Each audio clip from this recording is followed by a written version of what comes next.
Hi, everybody. This is Tommy Lasorda. Listen to the Sandlot, the best thing that could happen to you.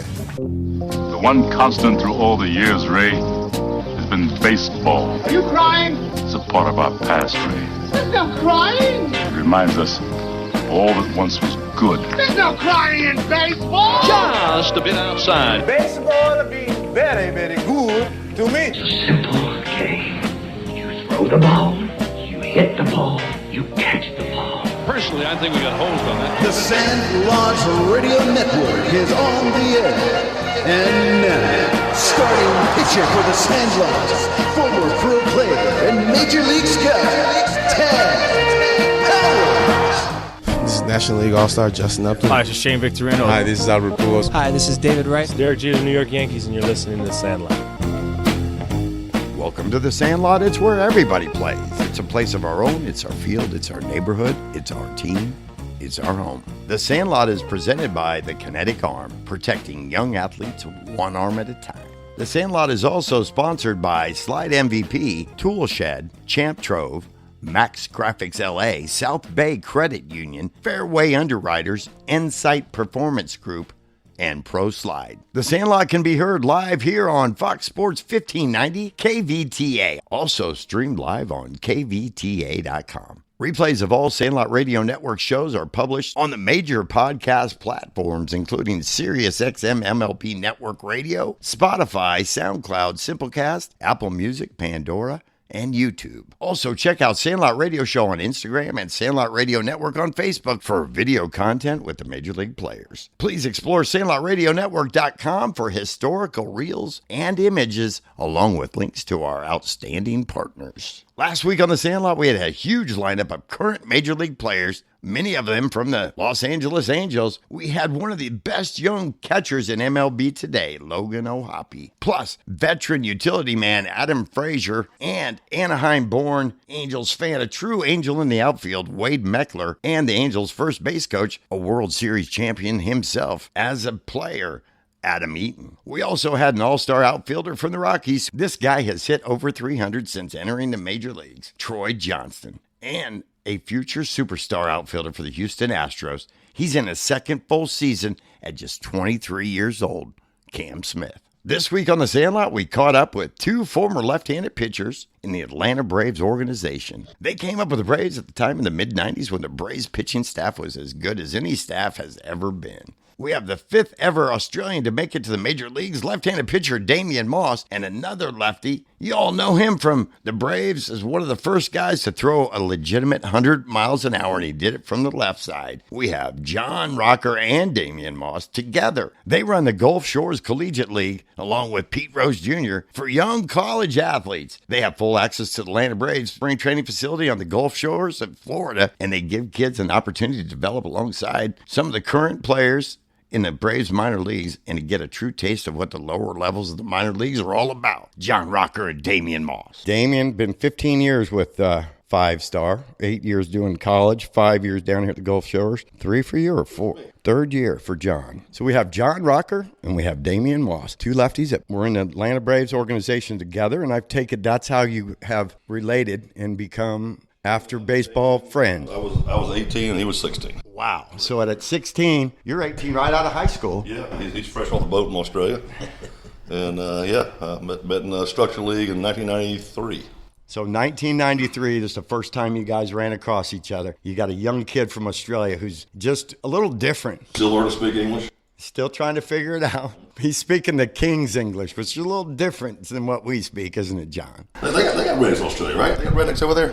Somewhere. They call them bogan, and they're people that live in the outback or they live in the western suburbs of Sydney. Those are the bogans, right? That's what you would consider rednecks. You don't have them talk like this, right? You ain't gonna rednecks now talk like this. Like give me some grits with a side of fries. Ain't nothing like that, though, right? No, nothing like that. They have a different way they speak, and a lot of it's slang, and a lot of it's stuff that you and I wouldn't understand. Even Damian would have a hard time understanding a lot of it. Absolutely. I mean, yeah, they speak a different language for sure. I grew up in South Georgia, where he lives now. I took a buddy of mine, New York buddy of mine, who grew up in Long Island, to my farm like 10 years ago. 1,500 acres near Sandersville, Georgia. And I had some good old boys I used to hunt with. I know how to translate for them. We're sitting there before the hunt. We're all sitting around talking. And they walk away. He's like, what they say? I'm like, let me tell you what they said. All right? Like, I literally had to translate. Well, I do that with some of my friends when they come to Australian American guys, and one in particular, he used to always say, and he'd look at me and say, hey, Tad, what the did he just say? And then I'd have to translate for him, because Aussies do have certain things they say that most Americans have no idea. That's why I speak the way I speak now, because I got tired of repeating myself. So he completely lost his Australian accent, which is crazy to me, because you're the only one I know. Like my guy, Adam Morrissey, who's lived in America for a long time, Ryan Roland Smith, those guys have been here forever, but they still speak with Australian accents. You're the only one. And I think it's because he's lived. It's Georgia. It's a little bit different in the South. Well, the way you speak is Southern, and it's Georgia, but every once in a while I'll catch you saying a word or two that still sounds Aussie. A little bit. What do you think? Yeah, get him to say squirrel. Squirrel? How about aluminum?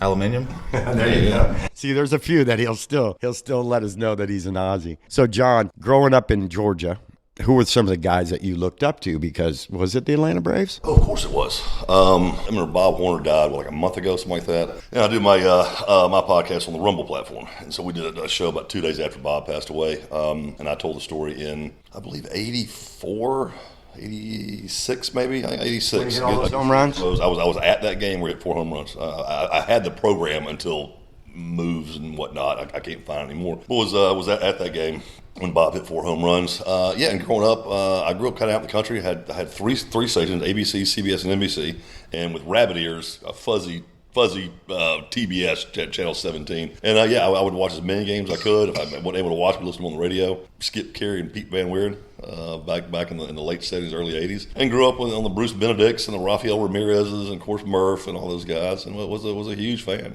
and old Fulco, 8,000 people on a weekend.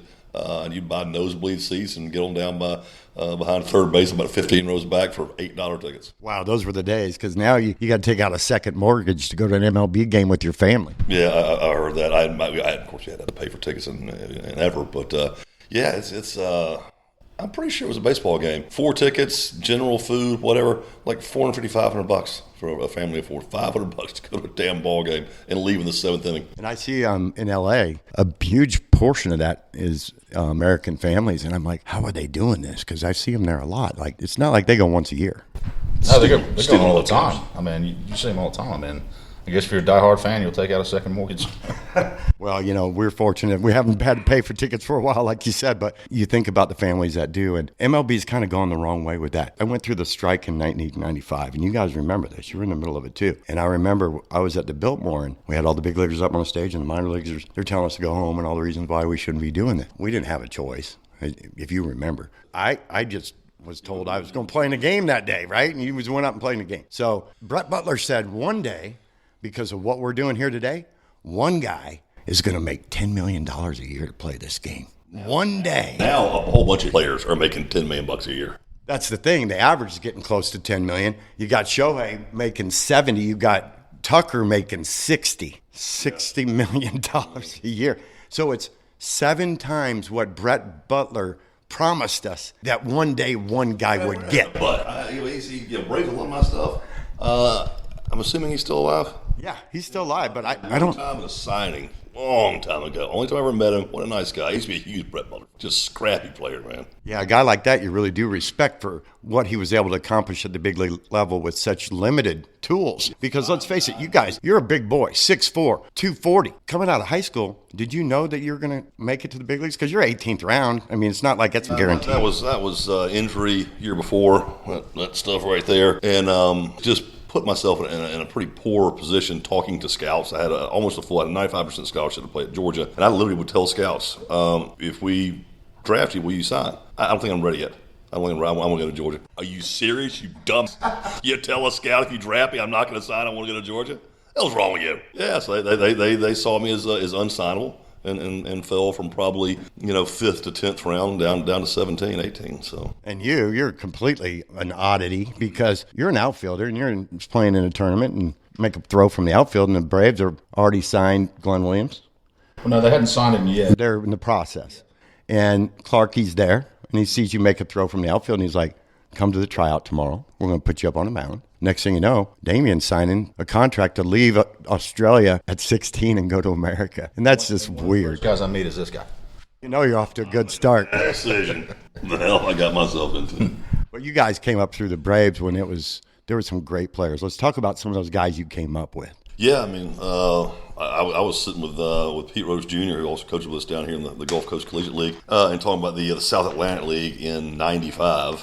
Adrian Belter was in that league, Andrew Jones in that league, Vlad Guerrero. 3 Hall of Famers in 1 year in A-ball.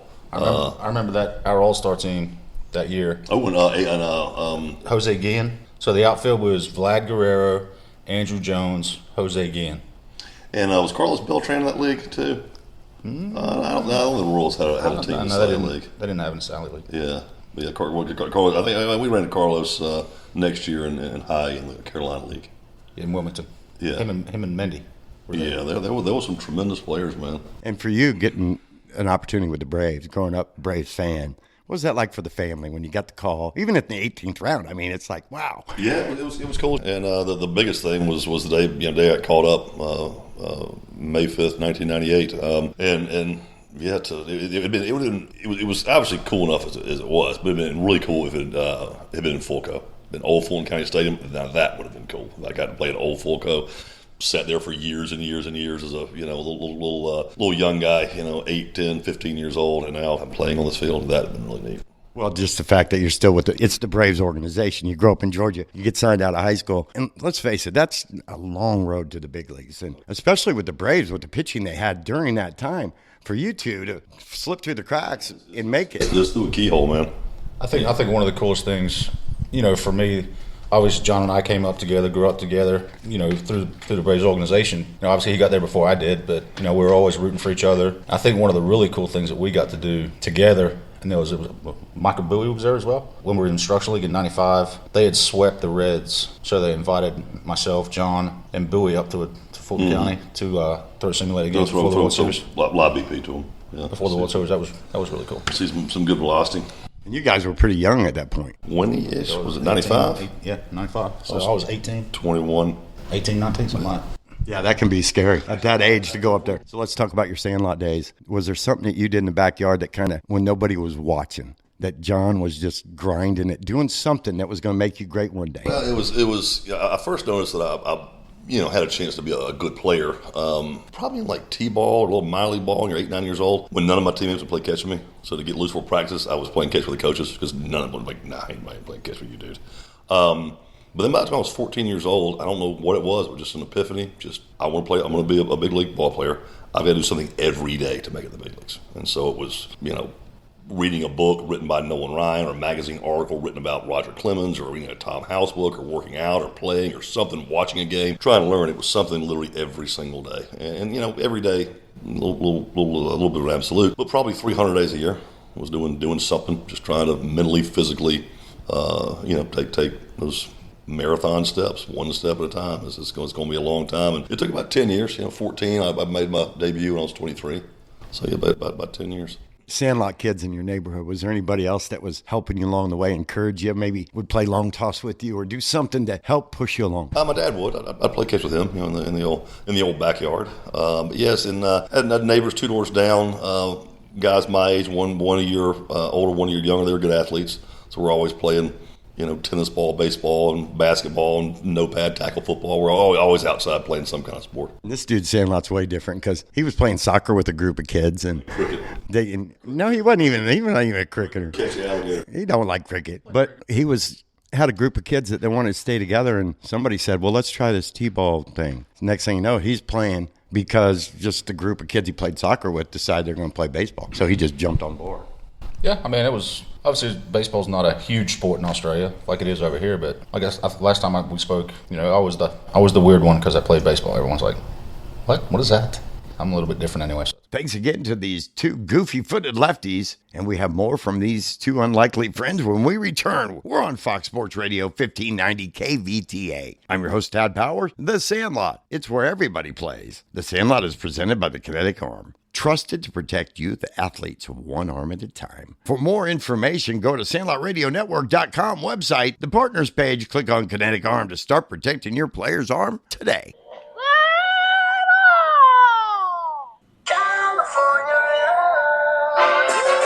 Hi, I'm Justin Robleski, and I listen to the Sandlot.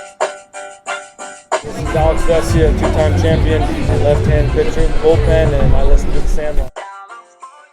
Imagine this. Your kid throws out their arm.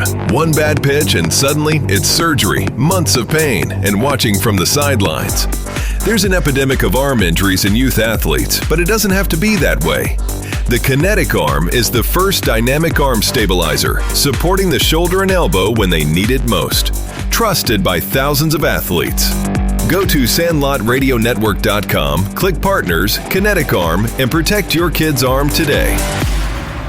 Champ Trove, where every championship becomes a treasure worth keeping. As a leading one-stop provider of custom championship rings, awards, and team packages, Champ Trove helps sports teams, clubs, and schools turn victories into lasting, high-quality memorabilia. We craft fully bespoke rings and team packages tailored to your vision, finished in just 15 days and shipped free. No rigid templates, no hidden fees, just a dedicated designer guiding you from concept to creation. Just go to champtrove.com. For every champion, forever. Champ Trove. That sound. It happens every season. The base runner hesitates, a bad slide, a twisted ankle. The truth is, most kids are never actually taught how to slide safely. Slide MVP changes that. It's the portable sliding mat designed to teach proper feet-first technique so players build confidence before game day. No guesswork, no fear, just confidence when it counts. Train at home, train at practice, train the right way. Visit the SandlotRadioNetwork.com partners page for SlideMVP.com. Slide MVP, because one bad slide shouldn't change everything.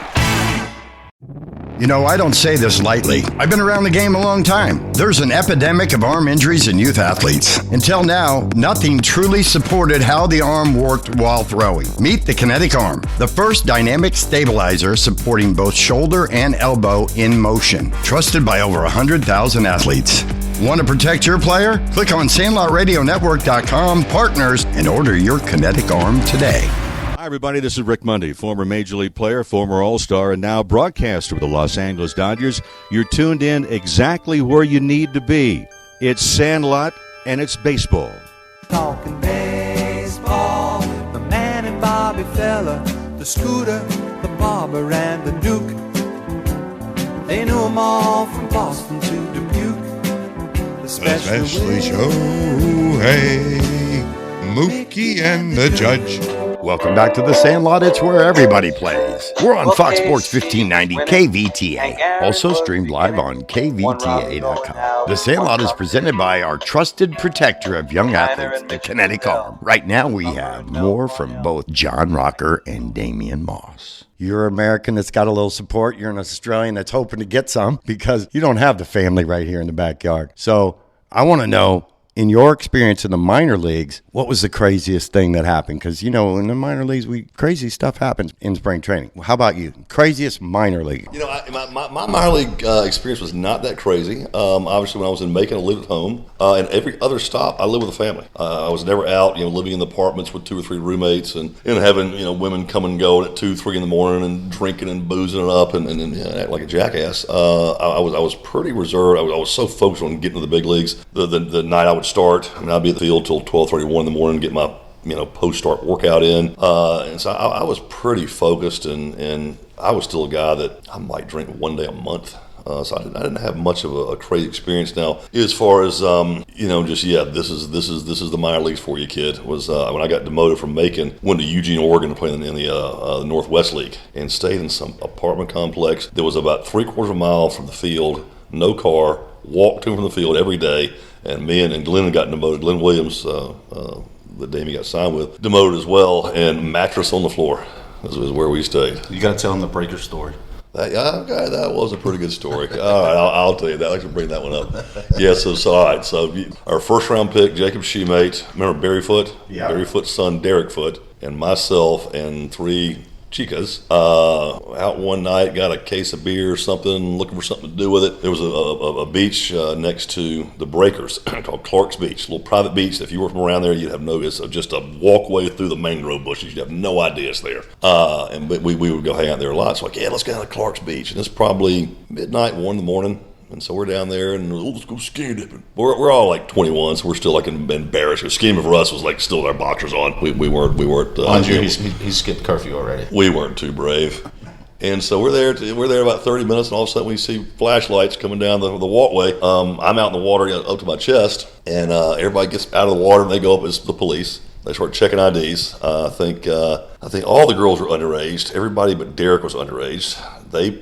Cop car took him to jail. And I guess they knew somebody must have seen us all go in there, 6 of them, so they only got 5 out. And they chased me around the island of Palm Beach until daylight. And I'm in nothing but boxer shorts. They'd taken my clothes. So you got, the Atlantic Ocean and the Intercoastal. I went back and forth, just trying, like, the Intercoastal is wide.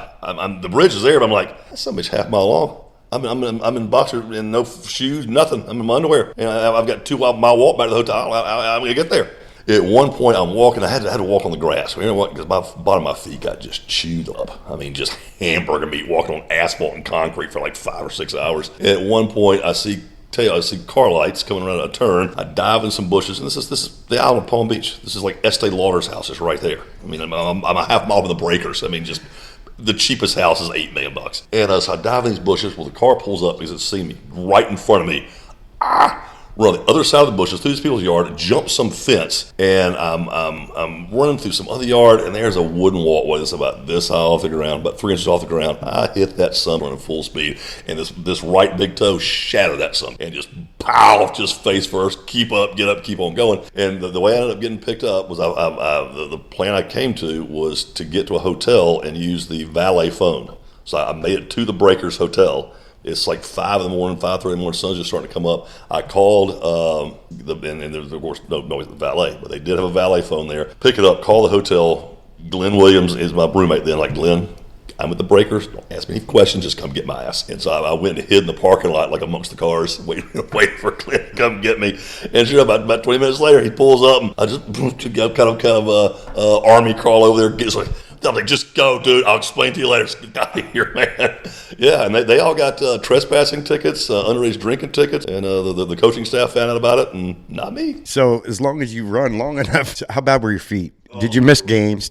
And broken toe? I didn't miss any games. Now, lucky it was my land leg, big toe, not my drive leg, big toe. But yeah, I got to the field, and I went home, took a shower at the ballpark, and my toe wasn't swollen enough where I couldn't put a shoe on. It was still pretty painful, but I just bandaged my feet up and didn't even tell the trainers. I got to do it myself. It was probably a week until those feet started feeling better in cleats, and spikes. Damon, that's going to be hard to top, but give me your craziest minor league story. You got to have something. You're thinking about it the whole time. Man, I can't. Tough to top. Yeah, man, that's tough to top. I mean, John and I did some interesting stuff together. Remember one night we snuck out. You can tell the give up story. That's the one I was telling. Pretty funny.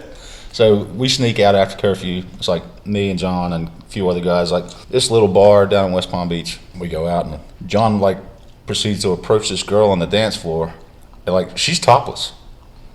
She's on some kind. And John starts to try talking to her, and she's like, "Give up." And he's like, "Huh?" She's like, "Give up." I definitely heard her. And all my boys in there watching. It was him, Marcus Giles was there, watching him crash and burn. Yeah, there was probably a dozen guys going, "Hey, how'd it go, Rock?" Yeah, she told me to give up. And we had that one, and then there was one other one. This was a funny one too. Obviously, John and I together again. We're coming back from the beach, going to the hotel, and he had what'd you have, Jeep Cherokee? Mm-hmm. So we pull up, John's not the most patient person, as you can imagine. So this car in front of us is kind of driving slow, so we pull up at a four-way stop, and John starts yelling at the guy in the car. The dude rolls down the passenger side, and John's like, "Open my glove compartment." I'm like, "What?" So open my glove compartment. I'm like, all right. So I open up his glove compartment, and he pulls out this big-ass knife, and I'm like, oh. So this guy, the passenger in that car, he reaches under his seat, and he pulls out a gun, and I'm like, "John, get out of here."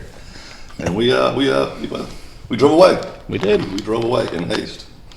And we're still here. So that was like the Croc Dundee when the guy pulls out the knife. That's not a knife. This is a knife. You got the knife, and he pulls out the gun. Don't take the knife to the gunfight. So, all right, now we're in the big leagues. Let's talk about Greg Maddux, because to me, he's the greatest pitcher of all time. You guys got to spend time in his presence. Did you learn something? Because I'd watched him a lot, and that was enough for me. I learned a lot from just watching that man pitch. How about you? Definitely did. The two main things, because obviously we were completely different style pitchers. You get so bored, as you know, in the outfield, shagging fly balls every day, just bored out of you. Groundhog Day every day, and it's 96 in Atlanta, and it's July, and so here we are shagging fly balls again. And I would go almost every time he threw a bullpen, would just walk in the bullpen, sit on the back bench, and just watch him throw. And I would see something right, why'd you do that, why'd you do that? And the two main things I learned from him that now I did. One, because I was a reliever. His fly. I asked him maybe the third or fourth month I'm in the big leagues. Greg, you throw your bullpens. You do almost all your bullpens out of the stretch. Why? He's like, well, every important pitch I throw in a game will come out of the stretch. I be real coming from my stretch. So I work with the kids down here, or the kids I work with on college campuses, or I still do some camps with Tom House around the country. That's one thing I tell them. I'm like, you want to go out of your wind up. Even if you have a good game, 7 innings, 2 runs, you may throw 20% of your pitches out of the windup.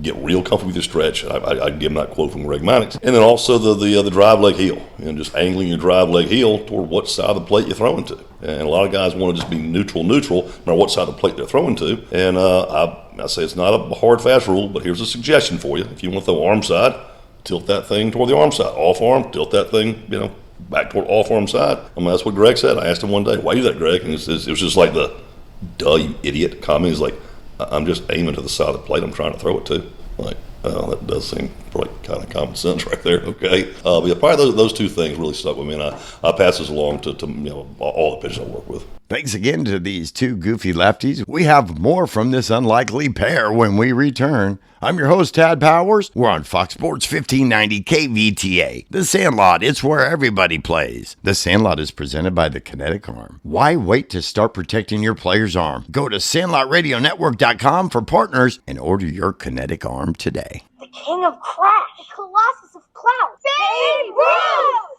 the Great Bambino. My name is Logan O'Hoppe, Major League player for the Angels for the past 4 years, and I listen to the Sandlot. This is Joe Adele, Los Angeles Angels right fielder, and I listen to the Sandlot Radio Network. I'm Adam Frazier, Los Angeles Angels, and you're listening to the Sandlot. I'm Wade Meckler, a Major League Baseball player with the Los Angeles Angels, and you're listening to the Sandlot.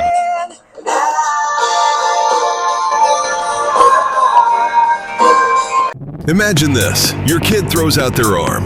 One bad pitch and suddenly it's surgery, months of pain, and watching from the sidelines. There's an epidemic of arm injuries in youth athletes, but it doesn't have to be that way. The Kinetic Arm is the first dynamic arm stabilizer, supporting the shoulder and elbow when they need it most. Trusted by thousands of athletes. Go to SandlotRadioNetwork.com, click Partners, Kinetic Arm, and protect your kid's arm today. That sound. It happens every season. The base runner hesitates, a bad slide, a twisted ankle. The truth is, most kids are never actually taught how to slide safely. Slide MVP changes that. It's the portable sliding mat designed to teach proper feet-first technique so players build confidence before game day. No guesswork, no fear, just confidence when it counts. Train at home, train at practice, train the right way. Visit the SandlotRadioNetwork.com partners page for SlideMVP.com. Slide MVP, because one bad slide shouldn't change everything. Champ Trove, where every championship becomes a treasure worth keeping. As a leading one-stop provider of custom championship rings, awards, and team packages, Champ Trove helps sports teams, clubs, and schools turn victories into lasting, high-quality memorabilia. We craft fully bespoke rings and team packages tailored to your vision, finished in just 15 days and shipped free. No rigid templates, no hidden fees, just a dedicated designer guiding you from concept to creation. Just go to champtrove.com. For every champion, forever. Champ Trove. You know, I don't say this lightly. I've been around the game a long time. There's an epidemic of arm injuries in youth athletes. Until now, nothing truly supported how the arm worked while throwing. Meet the Kinetic Arm, the first dynamic stabilizer supporting both shoulder and elbow in motion. Trusted by over 100,000 athletes. Want to protect your player? Click on SandlotRadioNetwork.com, partners, and order your kinetic arm today. Hey everybody, this is Trevor Hoffman, a Hall of Famer and a San Diego Padre, and you're listening to The Sandlot. Welcome back to The Sandlot. It's where everybody plays. Right here on Fox Sports 1590 KVTA. Also streamed live at kvta.com. The Sandlot is presented by the Kinetic Arm. Right now we have more great stories from two major leaguers. They're lefties, John Rocker and Damian Moss. To have a guy that had come through the organization and been advanced through the organization. But when I say advanced, it took him a long freaking time. And I saw Grady Little in the Carolina League for Durham, and he was in his mid-50s probably then. And, you know, he got to the big leagues as a manager later, but the Braves were great at advancing their people, keeping them in the organization for a long time, and then eventually giving them a shot. The first one I remember was Snit, because the reason I remember it was 50 years was because he played in the minor leagues with the Braves, and his first year was 1975, and I was born in 76. I was like, so he's been in the Braves organization for longer than I've been alive. That's rare. I'm not sure how many folks can say that. Me and you almost have the same birthday, by the way. I'm October 18th to the 17th. Okay. But I'm 1965. I'm 65. 1965. You're 74, right? But having you guys do this with me is really cool. Number one. Number two, I always wanted to talk to you forever, because just, man, I was a reliever, so you got to have a mentality, right? And the mentality that you brought to especially the period of time there where you were dominating, striking out 12 per 9 and just dominating the game. The mentality that you brought to the mound as a reliever was what I was trying to go for. Steroids and amphetamines. That's how we did it back in the day. No, I tell you, and Mossy, he'll attest to this, because I was a star of the same staff with him a number of times. And it kind of goes back to the comment I made about playing in Macon. I was just terrified to fail. Playing in front of all the home crowd that had seen me 2 years earlier, just being I was the GISA Player of the Year and yada yada, and was just terrified to fail. And I was just an absolute mental. I mean, I was scared of my own shadow. I can remember being mid-game, third inning. If I get these 3 hitters out, knowing exactly what my ERA would be if I got through a clean inning. I'll have a 4.39. I'll be under a 4.4 if I can just get through this inning. I mean, there's a hitter in the box. While you're pitching. Yes, that's just what a head case I was. And it turned. I just got so tired of playing scared. And we were in Double-A. And I was the 5th starter, had a decent year. I remember the last game of the year, I threw, 7 scoreless, which got me under 5. So I'm like, yeah, I'm under a 5 ERA. And it was the night before that start. If we won that game, we clinched the Southern League pennant, which means we going to the playoffs. And we win that night, and I was starting the Sunday day game. And the whole team, in Jacksonville, right? It was in Jacksonville. The whole team goes out, they're partying, having a big time and I'm the only guy back at the team hotel, the La Quinta Inn in Jacksonville. I got a piece of it doesn't matter. And all of a sudden, just a light went off. Like, oh, this game doesn't matter. Like, it doesn't. Like, I can finally play a game that doesn't matter, no consequence. I just go out and have fun playing baseball again. All right. And went out and shoved the next day. 7 innings, probably 9 or 10 punch outs, no runs, 2-3 hits, and that was the turning point. I'm like, okay, and had a different attitude, that 10 feet tall and bulletproof attitude, and we'll take my fastball and throw it clean through your Louisville slugger. And I've been riding back to Greenville that night, going, all right, that's the mentality you got to go with. And I was a long guy to the pen for the playoffs. I think our first round was against the Blue Jays in Knoxville. Didn't see the field. We win that series. We go to play the Huntsville Stars, which was Miguel Tejada, Ben Grieve, Ryan Christensen, Hernandez, the catcher. Yeah, that guy. I can't remember his first name. They hit like 295 as a team. They just raked as a team, man. And so we won one at our place. Yeah, we split at our place. Won one, lost one. Go to their place for 2. In the very first game, Jamie Arnold, our former first-round pick, get his ass handed to him. Like the third inning is 6-0. Middle of the third comes a just rainstorm, and the groundsman couldn't get the tarp on the field in time, and it swamped the infield. I mean, there's rivers through the infield. They're like, bang, playing it tomorrow. Well, Jamie had thrown like 60 pitches, and Bruce told King, he's like, Rock, you got tomorrow. I'm like, oh, okay, like this game does matter. It's a rubber match in a 5-game set against a team hitting 290. And so I'm at the hotel that night going, hey, you made a commitment. You got to change that mindset, man. Have fun playing, 10 feet tall and bulletproof. You want to stick this fucking fastball right there fat. And same result, 7 innings, 1 or 2 runs, 8-9 punch outs. I'm like, all right, that's the difference right there. I mean, I didn't come up with a new magic pitch, nothing like that. It was just a simple change in mentality. Not simple. It was a test the waters change in mentality. It was a change in mentality and then that meant a good Arizona Fall League, and that took me down to Puerto Rico, and the sprint from the bullpen came from first inning I threw down there. About the third game was, if we get to him, you got Pudge Rodriguez. It's been 10 years. I've never faced a legit big league hitter. I'm going to face one here in about another 8 minutes. First guy gets on. I'm like, well, yeah, still have a double play. Because Pudge will do it 4th. They'll double play. Immediately still second. I'm like, all right, well, I guess I'm going to really see Pudge. I start chunking. And Tom Gamboa comes out, lifts that left hand. And there was a runner on third with 2 outs. And Pudge is stepping in. I just, without even thinking, let's find out if the last 10 years was worth it. And I punched Pudge out on a 1-2 slider back foot. Man, you were a starter all through the minor leagues, and you were too. And then all of a sudden, you guys are thrown into the pen. It's a different thing altogether because we prepare different. Out of the pen, you got to be ready to go. Like you said, you just had to be ready to go. Pudge is coming up. I'm going to face that dude. I would say John and I, very similar on the mound. Like, it was that mentality. Now, I feel like also we kind of fed off each other. Friendly competition, I would say. Love each other like brothers, but when we step on the mound, it's me versus you. And I had that same mentality of, when I stepped on the mound, I want to embarrass you. And he, I felt like he had the same mentality as well. So I felt like we kind of fed off each other pretty good. I remember the Braves used to have some T-shirts in the bullpen. One said, I know a guy that throws 100 miles an hour. Another one said, I catch a guy that throws 100 miles an hour. And then the guy that threw the 100 miles an hour, his shirt said, I'm the guy that throws 100 miles an hour. I still have it in, some box somewhere, some travel bag somewhere. I still got it. Dude, you got to pull that out and get a photo on your and put it on your. I should start wearing that shirt again. Yeah. I can barely walk these days. I should still wear that shirt. Well, nowadays they say everybody throws 100, but man, back in the day you were throwing 100 on a ray gun. Now they got these freaking things that are juiced. You would have been 105. We were watching this. There was some kid throwing from, was it North Carolina the other night or something? No, it was Seattle. This kid is just easy, pick it up, drop it. I mean, like he was throwing his 8 warm pitches. 97, 98 with power sink. And I'm like, come on, man. Like, I've seen Kevin Brown throw live. I've seen Randy Johnson throw live. Those guys are coming unglued to throw their 97, 98s. And this guy's just... It's like this is 8 warrant pitches, and that's 97, 98 with power sink. I'm like, I ain't buying it. You shouldn't be selling it. I don't buy it. I don't either because the technology is different. I mean, like you said, when we were coming up, it was ray guns, jugs guns. Like you'd have to skip it off home plate to get a good reading. Yeah.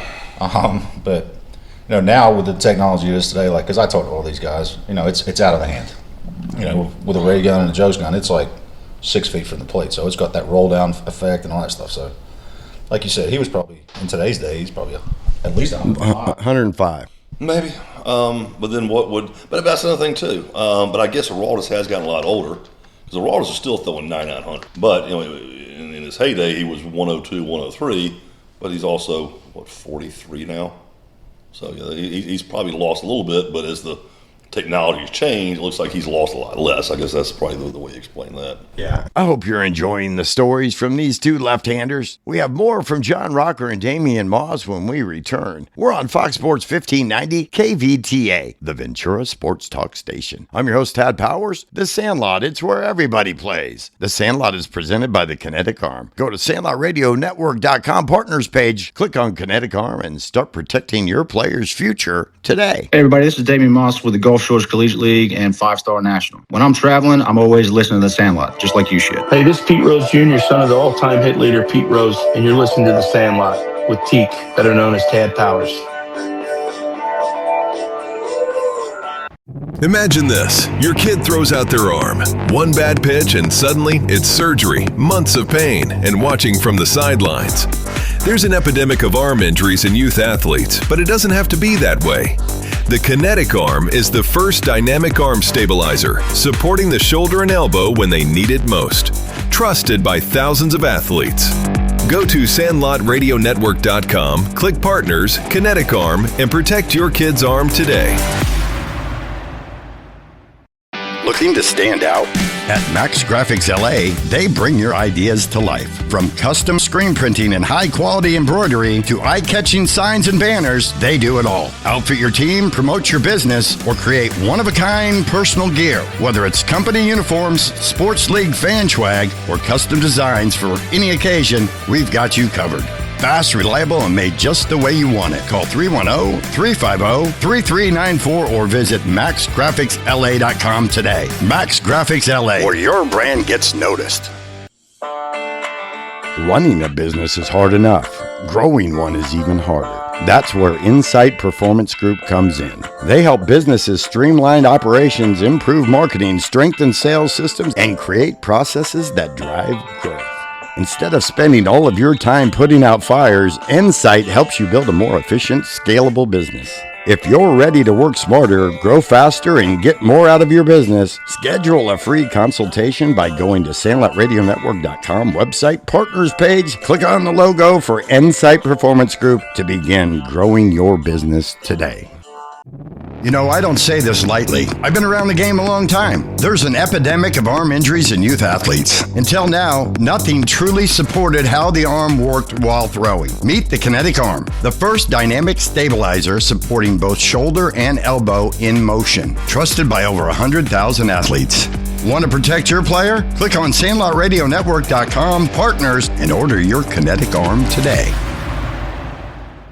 It was pretty much decided for me to play baseball when I was born. The Sandlot's where it all starts, doesn't it? I wasn't bigger than everybody. I just threw harder. It doesn't take any talent to hustle. If you don't pull for the Dodgers, there's a good chance you may not get into heaven. Something happening here. Welcome back to the Sandlot right here on Fox Sports 1590 KVTA. Also streamed live on KVTA.com. I'm your host, Tad Powers. The Sandlot is presented by the most trusted protector of arms in the industry, the Kinetic Arm. Right now we have more from Gulf Shores Collegiate League coaches, both Major League pitchers John Rocker and Damian Moss. When I started scouting, the average Major League hitter, if you want to put a 5 on a guy as a hitter, a 5, current 5, meaning he's an average major leaguer. He had to hit 265 in the big league. That number's 232 now. That's what the average is. I was pitching. If you were hitting under 250, I wouldn't even consider you. Like, you're about, dude. Yeah. I'm going to punch you out in 4 pitches. Watch it. And if you're in the 230s, you might not even see a breaking ball. Just here you go. And to me, I see Shohei look so bad, and then he'll do something that's unbelievable. Like, how do you look that bad for 2 swings and then square one up and hit it 500 feet? Yeah, I think if he was just a hitter, he wouldn't get it. It's the pitching part of it. If he was just a hitter, or just a pitcher, he wouldn't be the phenom that he is. But it's pretty freakish. He can do both. But his numbers are all right. He hit 40 something last year. Okay, well, back in the 90s, 2000, of course, it was a steroid era. I mean, yeah, guys hitting 300 with 40. Yeah, there'd be 20 guys in the league with over 40. Frank Thomas, every year 3 something and hitting multiple 30, 40 home runs. Yeah. So think about Barry. I mean, Barry was unbelievable. Hitting over 300 with 60, 600 on base. Yeah, the Albert Bells, the Manny Ramirez's, the Tino Martinez's, the Edgar Martinez's, Chipper, Griffey. Lifetime 330 guys. Yeah, on and on and on it can go. Another thing I wanted to ask is, now that you guys are former major leaguers, what's the hardest part? Because we leave the game and all of a sudden we're not a player anymore, we're something else. What was it like for you? Hardest part for me is walking. That's the most difficult thing for me to do in life now. Is this right leg from trying to stop 250 going downhill for 13 years. It doesn't work anymore. It's finally giving in. But as far as just the transition, I don't really miss playing. I just miss hanging out with the dudes. As soon as I get up, as soon as I see that field, I mean, it's just a jolt of energy. And I love working with the guys, and they're sitting in the dugout, and I'm walking up and going, "Hey, what's up? What's up, hey?" And just have energy the whole day. I just love being out there, just being around the guys. How about you, Damian? I would say the transition for me was tough because, when I saw him when I was 16, and then, 17 years, everything is routine. So for probably the first year and a half, I didn't even watch a baseball game. I was done. And I think I shared it with you before. Like, Andy calls me. He's like, "Hey, man, come be a part of this." I'm like, "No, Andy." And so he left me alone. Called me about a year later. "Hey, man, want you to be a part of this?" I was like, "Fine." So, ever since then, it's 15 years later, man, like, I'm around baseball, which I love. I love being down here, especially, you know, because I get to be around John and Pete Rose Jr., Mark Mortimer, and these guys do a great job down here. I mean, John, it's funny because it's almost he's kind of taking it a little easy this year, but usually it's every day security's kicking him out because he's staying there longer than he's supposed to, but he's kind of chilled out a little bit this year. Well, we started much earlier, you know. We start earlier. I mean, I can play my game, get 2 bullpens in, and still be home by 11:30. They're running the Gulf Shores Collegiate League and 5-star, still giving back to the game, still a part of the game. And I got to tell you, this media thing, as much as I don't like it as much as what I did before to be in the game, it's keeping me in it. And like you do the Rumble thing, it's fun. You get to talk about baseball, and you get to bring people on your show that have a different perspective. And you guys especially have a different perspective. My Rumble show, though, is kind of a jack of all trades. And I've got my fellow host, his name's Steve Rickman. You've been around Atlanta at all? Yeah. Steve Rickman, nicknamed or call name is Southside Steve. He was Cumulus Radio for like 30 years, the regular guys back in the 90s and 2000s. So he's been on Atlanta radio morning drive time for like 30 years. And so he's my fellow host. But it's everything from politics to social events to sports to, you know, of course we talked about the Knicks game, game 3, but it wasn't just the game. It was all the nonsense after the game of them rioting and looting and setting on fire. So it's kind of a smorgasbord type show. And you get to do whatever you want, and that's what's cool. But and I did some YouTube stuff for a while, and I got a little hand spanked a few times. Going, you can't do that. I'm like, well, hey, it's amazing how, like, I'm on radio, so FCC. I one time said, and it was because I thought I was in Omaha doing a live show, and I thought we were going to break. I thought we were at break, and somebody walked up and said something. My guy in my headset goes, "You just swore on the air." Next day, we got a $10,000 warning. Next one was $10,000. For one word. Well, that's just ridiculous. And talking about Steve, so I've been on, I used to have a regular spot on the regular guys, 96 Rock, back from probably 99 through about 03 or 04. And I'd go in the studio with him a lot, you know. And that big yellow dump button says right there. And there was a co-host of his named Larry Wax, Uncle Fester. I mean, the little guy, short, fat, bald, you know. And he didn't like me. He didn't like Steve. He's just a little man syndrome. Steve's a tall, you know, good-looking guy. Does well with the ladies. And so everybody go in the studio, man. Larry would always start screwing me and just jackling me like that. Well, I just had enough, and I just started dropping F-bombs and GDs, and he's just going. And it's like 8:30. They go from 6 to 10. It's like 8:15, 8:30. He's like, Joe, we got no more dump left. I'm like, well, you better shut up then. He's like, we're out of dump. We got 2 more hours left. We're with 2 former left-handed pitchers in the major leagues, both with the Braves, John Rocker and Damian Moss. I want to thank you both for being a guest on the Sandlot. We're not going to edit John. We're just going to put him on Rumble. You know, when you think about baseball, too, in the clubhouse, in the dugout, in the bullpen, what did we hear? Oh, you cuss like sailors. Yeah, I mean, I learned how to speak the way I speak because of being in baseball as long as I've been in baseball. Right there with you. And people look at me, and here's a funny story that I tell sometimes. So I went to a private Christian school from 1st grade through 12th grade. And so I'd known a lot of my friends. I was 6 years old, you know. So I leave them when I'm 18. They do the usual thing. They go to college. Maybe I saw them in the off season. Maybe I didn't. You know, a few of them I didn't. And so I get to the big leagues, and maybe it's my 2nd year in the big leagues, and you know they're getting done with college now, and so they're back home in Macon. They want to come to some games like that. Well, I mean, from 18 to 24, those are very formative years. That's when you're kind of learning to become an adult, right there. And I had completely, I hadn't seen these people in 6 years. And they did the college thing. I did the minor league baseball thing. I'm around 25 vulgar, perverted dudes for 200 plus days out of every year. And about half of them are Latin. Yeah, and so buddy Barrett Daniels, Ryan Holbert, Ann Iman, and Allison Roberts. And I've not seen any of them since we graduated. We'd stay in touch, you know, talk every once in a while. And so I leave them tickets for the game. They want to go after the game. So it was me and Klesko and Norm Charlton. And they meet us somewhere in Bucket after the game. They just want to be a fly on the wall and say, well, you know, big leaguers, big leaguers. You know? And so it's me and Ryan and Norm sitting there talking. And my 4 buddies, they're just kind of, we're all at the same table. They're not saying anything. They're just kind of, you know, taking it all in. And about 10 minutes into just us sitting there hanging out, having drinks, I look at my buddy Barrett. Look on his face was this. I'm like, well, what's your problem? He's like, do you guys always talk like this? I'm like, yeah, this is Tuesday, man. What the hell you mean? I mean, that's when I first got the realization that, like, there's something different about us. Yeah. Well, they went to school and they had to speak different, and we were able to just kind of talk the way we wanted to talk. Yeah, I mean, you'd still get in trouble. Like, was it West Helms we were making? Like, grounded out or something and dropped a huge F-bomb. You know, and that's because it was grunge. You know, you get the warning or the fine because one of the parents will complain, he coasted in front of my kid or whatever, but in the clubhouses. Yeah, and in the buses and just the dirty stories and just the stupid, because everybody's from Australia or Seattle or Dominican or Mexico or Macon, Georgia or Anderson, South Carolina or Bessemer City, North Carolina. Just all these different personalities and lifestyles and cultures all just bam, right in a room together for 6.5, 7 months. Throw Cali and Jersey in there. You mentioned all those, and then you got Cali and Jersey, and those are two more that add a really weird element to it.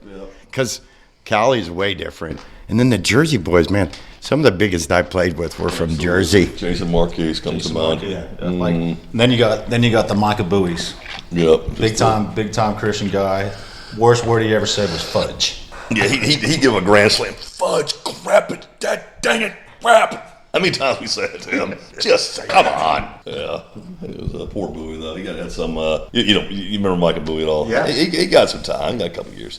He got some kind of medical procedure. It was for something for his back, like it was a pulse thing. Yeah, and it had like a battery. Yeah. And the battery acid leaked out of it while it was inside of it and burned his lungs up. Like he's living in Greece now, like cares better. Yeah, he's got like an iron lung kind of thing he has to like travel with and like always oxygen. That was some serious medical practice. Yeah. And we were trying to, we set up, about 3 or 4 years ago, we set up a 25th anniversary for the 97 Southern League Championship team. We all met back in Greenville and played golf and went to a couple of games. And so we were talking to Bowie then, and that's when he told us about that. We're like, damn, Bowie. And like, did you sue him? And he's like, no. I'm like, what?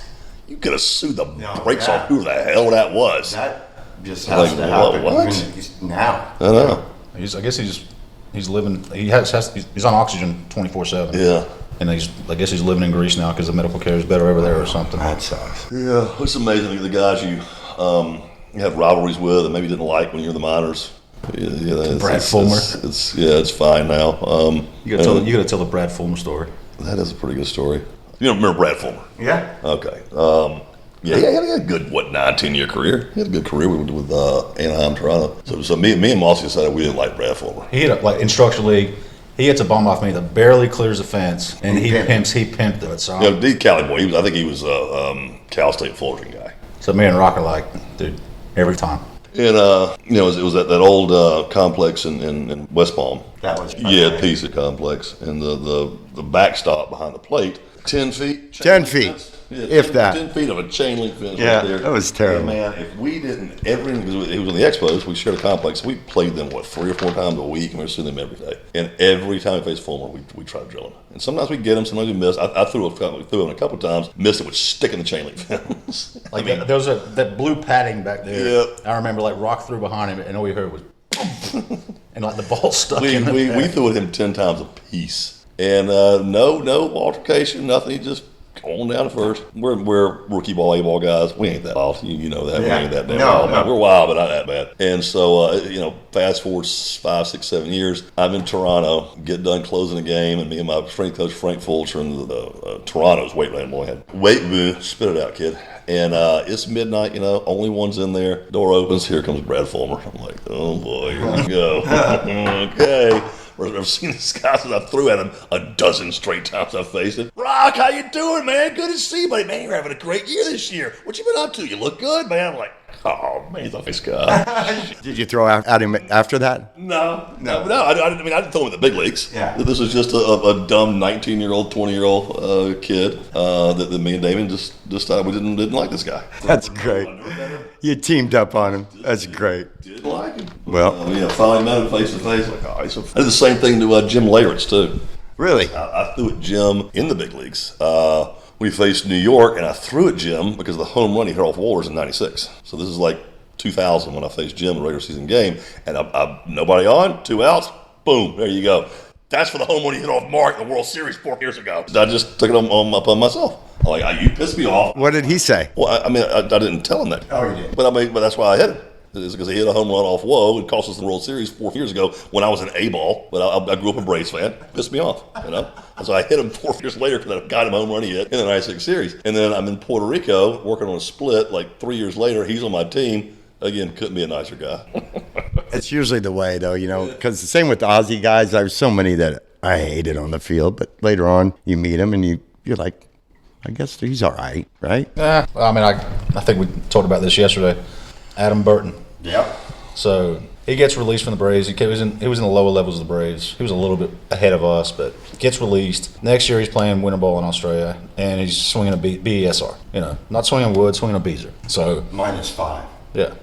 Middle of that, I'm assuming. Yeah. Okay. Like the old, not the BB cores, the hot ones. Okay. Well, I want to thank you two guys for spending this time and being a guest on the Sandlot. Thanks for listening to the 9th Sandlot Radio Network program of the 2026 baseball season. We will continue to bring you unique childhood stories from the biggest names in baseball, including current, former, and future major leaguers, the players, the coaches, the scouts, the front office personnel, and even media as they reflect on their road to the big leagues. Remember, you can catch replays of this year's and past seasons' episodes of the Sandlot Radio Show on the Sandlot Radio Show SoundCloud and Simplecast pages. Be sure to follow us on Instagram and Facebook for video content with the Major League players. We also have links to our YouTube, Spotify, and SiriusXM MLB Network Radio. And the Sandlot can also be heard on all other major podcast platforms. Please explore the SandlotRadioNetwork.com website to check out reels and images from our long history of covering everything from the Sandlot to the big leagues. If you're interested in advertising your business on the Sandlot Radio Show, give us a call at 303-350-0655 or send us a message through the SandlotRadioNetwork.com website. I want to thank all of our guests on today's Sandlot. We had 2 dueling left-handed pitchers who now run the Gulf Shores Collegiate League along with Pete Rose Jr. in Florida through the 5-star baseball program. A big thanks to John Rocker and Damian Moss. Be sure to tune in every Saturday at 8 a.m. on Fox Sports 1590 KVTA. Also streamed live on KVTA.com. The Sandlot has been presented by the Kinetic Arm. To purchase and start protecting your athlete today, go to SandlotRadioNetwork.com. Click on the Kinetic Arm on our partners page. The Sandlot is also sponsored by Slide MVP, Champ Trove, Tool Shed, South Bay Credit Union, Fairway Underwriters, Max Graphics LA, Insight Performance Group, and Pro Slide. The Sandlot, it's where everybody plays. It's a place of our own. It's our field. It's our neighborhood. It's our team. It's our home. I'm your host, Tad Powers. Damn it! Who typed a question mark on the teleprompter? For the last time, anything you put on that prompter, Burgundy will read. This is National League All-Star Justin Upton. Hi, this is Shane Victorino. Hi, this is Albert Pujols. Hi, this is David Wright. Derek Jeter, New York Yankees, and you're listening to The Sandlot. Is this heaven?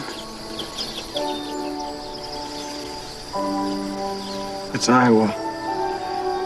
Is there a heaven? Oh, yeah. It's the place dreams come true. Hey, Dad? You want to have a catch? I'd like that.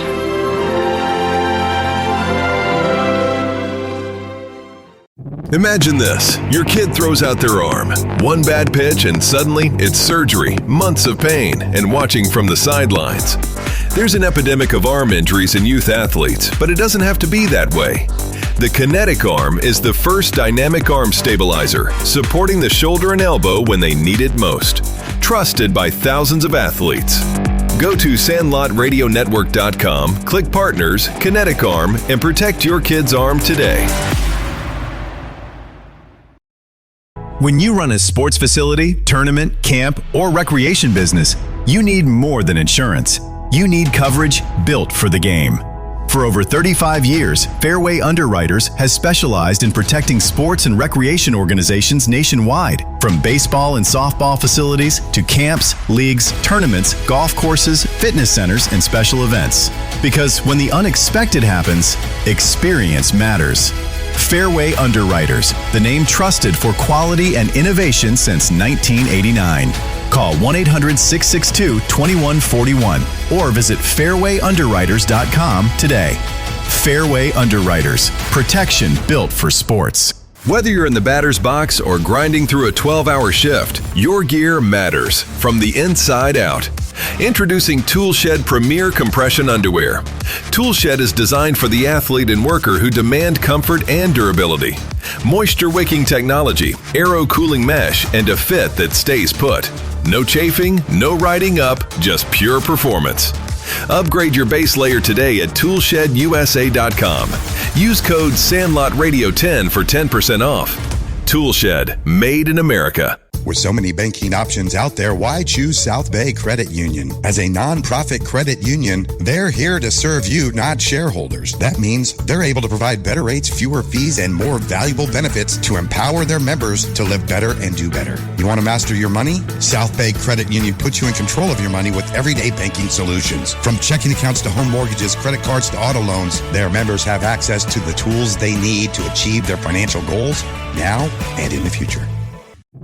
You know, I don't say this lightly. I've been around the game a long time. There's an epidemic of arm injuries in youth athletes. Until now, nothing truly supported how the arm worked while throwing. Meet the Kinetic Arm, the first dynamic stabilizer supporting both shoulder and elbow in motion. Trusted by over 100,000 athletes. Want to protect your player? Click on SandlotRadioNetwork.com partners and order your Kinetic Arm today.